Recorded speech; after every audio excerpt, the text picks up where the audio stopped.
Good morning friends, my name is Mukul Jamloki.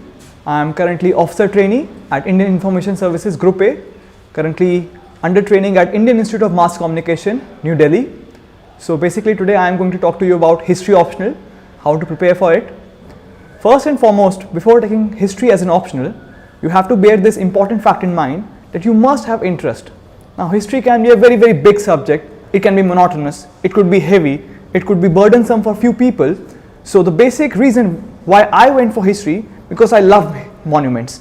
I simply love going to historical monuments. I was a bit crazy about, what can we say, Indian art and culture, and so I thought, why not take up this subject, because I had genuine interest. So this was what made me go for history. You could have other reasons too. For example, it forms a good part of the general studies syllabus. For example, paper 1. Then if you have a good knowledge about history, it can help you in essays too. If you know history, it can help you in even IR. So these could be the other reasons which might motivate you to go for history. Now comes to the tough part, the preparation part. So if you follow the standard books and if you apply some common sense, I don't feel history would be a problem to you. Okay, so when we come to paper 1 of history optional, we go through ancient and medieval syllabus. When it comes to ancient, we have to go through the old NCRTs by R.S. Sharma. That old NCRT isn't good enough. You'll have to go through Upinder Singh, which is a big book. You have to go through the book but do a very selective reading. However, go according to the syllabus. See the past year questions. See where all you are lacking up, and then you can pick yourself up. Slowly and steadily improve your standard. Slowly and steadily see which are the tougher questions.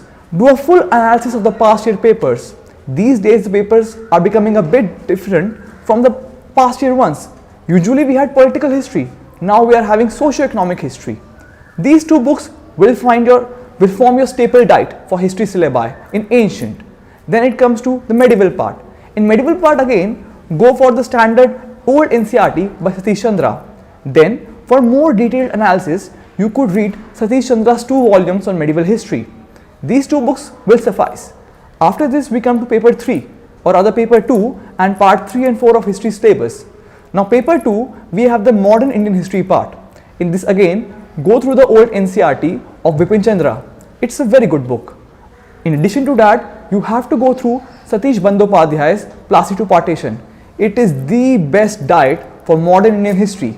If you go through that book, if you have analyzed it very well, I assure you, you can easily get best marks in the paper. Now coming to paper 4. In paper 4, we do not have any fixed standard NCRT. However, you could go through the old NCRT of Mr. Arjan Singh. That's a very good book. In addition to that, you can go through 2 reference books. Firstly, by Ranjan Chakrabarty, which is more about the 19th century and up to World War I. And then you go through Norman Lowe. That's a good book for post-World War II happenings in the current times. These 2 books for world history would sufficiently cover the world history part. Now in history paper 1 we have a 50-mark map question. In the map question, 50% of the sites are from ancient India, and for this map question again Upinder Singh will be your best solution. For the next of the sites, you have to be careful. You must jot down sites, important historical sites in India, be it in medieval age, it can be some fort, it can be some temple, or in modern India, supposedly Dandi, where the Dandi March started. It could be maybe even Chennai, where we had Fort St. William, where we had the British setting up a colony, or rather the first factory. So basically the map question will be having 50% sites from ancient India, and the next 10 sites will be either from medieval or from modern.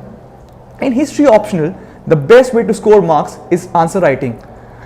Actually, this advice you would be given for every optional, but in history particularly, because it's factual of course, but the marks which you get are in the very subjective analysis of the exam checker. So the more answers you write, definitely it will increase your answer writing quality, and then you can get more marks.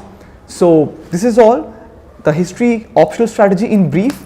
For more analysis, for more doubts, you can always write to us, and in the link below you can always post your queries. Thank you.